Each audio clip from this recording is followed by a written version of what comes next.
Good morning students. Vivek Jha academy classes में आप सभी लोग स्वागत है। आज मैं आप लोगों से क्लास 11th के अवकलन यानी डिफरेंशिएशन टॉपिक पर चर्चा करूंगा।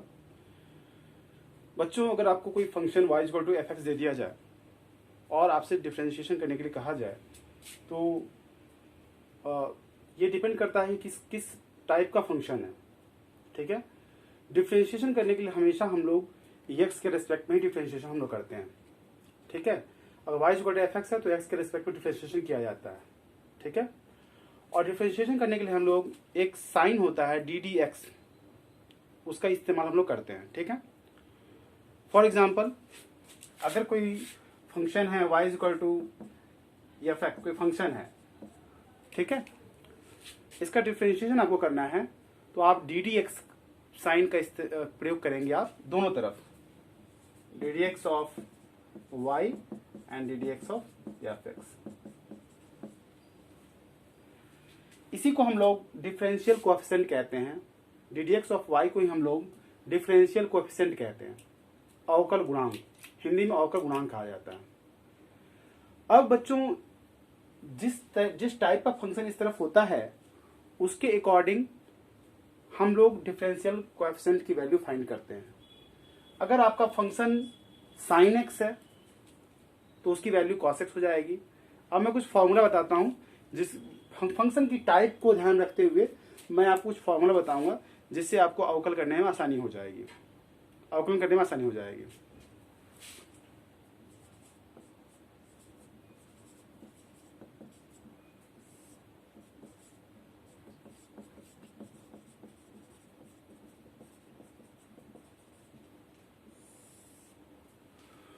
बच्चों, मैं आपको बताना चाहूंगा कि अगर आपका फंक्शन कांस्टेंट है तो उसका डिफरेंशियल कोएफिशिएंट यानी उसका डिफरेंशिएशन 0 होगा।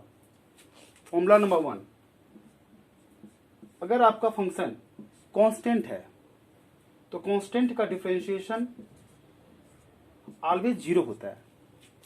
ठीक है, फॉर एग्जांपल डिफरेंशिएशन ऑफ 7 ले लें। 7 एक डिजिट है, कांस्टेंट है, इसका डिफरेंशियल हमेशा 0 होगा। ठीक है, और तो और कांस्टेंट में सिर्फ 7 डिजिट ही नहीं होते हैं, कांस्टेंट्स में a to s भी होते हैं। अगर डिफरेंशिएशन ऑफ a हो विथ रेस्पेक्ट टू x तो ये भी आपकी वैल्यू क्या होगी, 0 होगी, क्योंकि a भी कांस्टेंट है। आपके दिमाग में आ रहा होगा कि केवल डिजिट ही कांस्टेंट होता है, ऐसा नहीं है। अल्फाबेट की बात करें, लेटर्स की बात करें तो ए से लेकर के और एस तक जो लेटर्स हैं वो आप कांस्टेंट ही कंसीडर किए जाते हैं, और टी टू जेड जो होता है वो वेरिएबल होता है। ठीक है, तो पहला फॉर्मूला हमारा डिफरेंशियल का हो गया कि किसी भी कांस्टेंट का डिफरेंशियल या किसी भी कांस्टेंट का differentiation with respect to X जो होता है वो 0 होता है, यानी D D X of constant is equal to 0।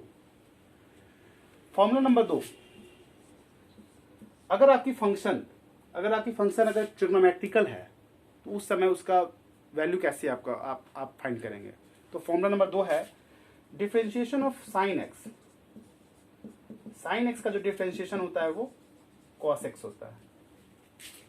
ठीक है, similarly differentiation of cos X, अगर आपका फंक्शन यहां पर फंक्शन अगर साइन एक्स में कॉस एक्स है तो तब क्या होगा फिर, तो differentiation of cos X is equal to minus sine x.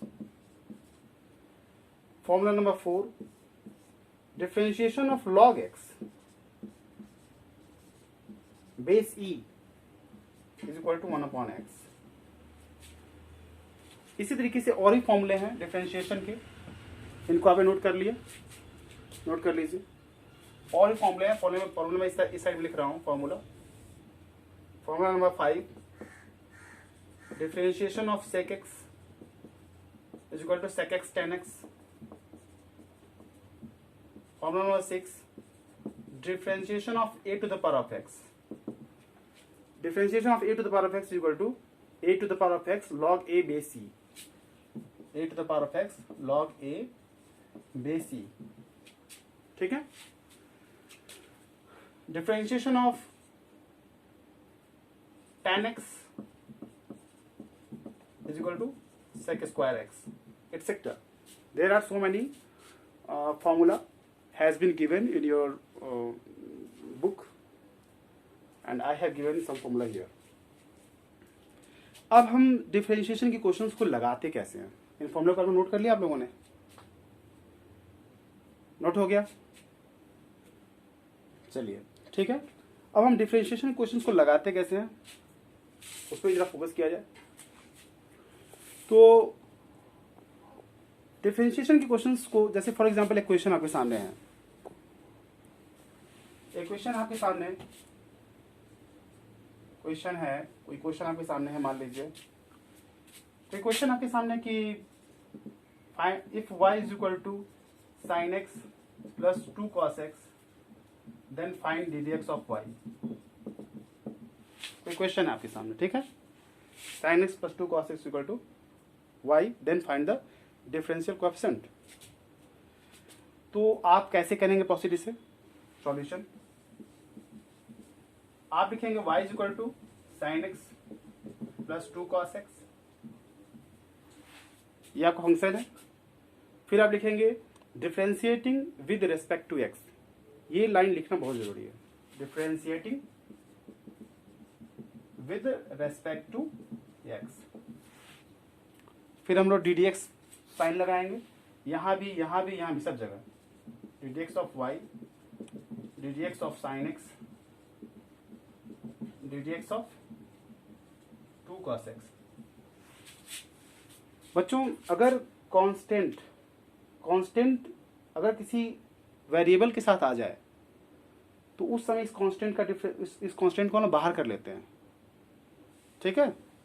अगर यहाँ cos x नहीं होता, केवल 2 होता तो इसका 0 वैल्यू होती है, इसकी डिफरेंशियल कोएफिशिएंट इसकी 0 होती, लेकिन ये cos x भी है तो 2 को हम बाहर कर लेंगे, ठीक है।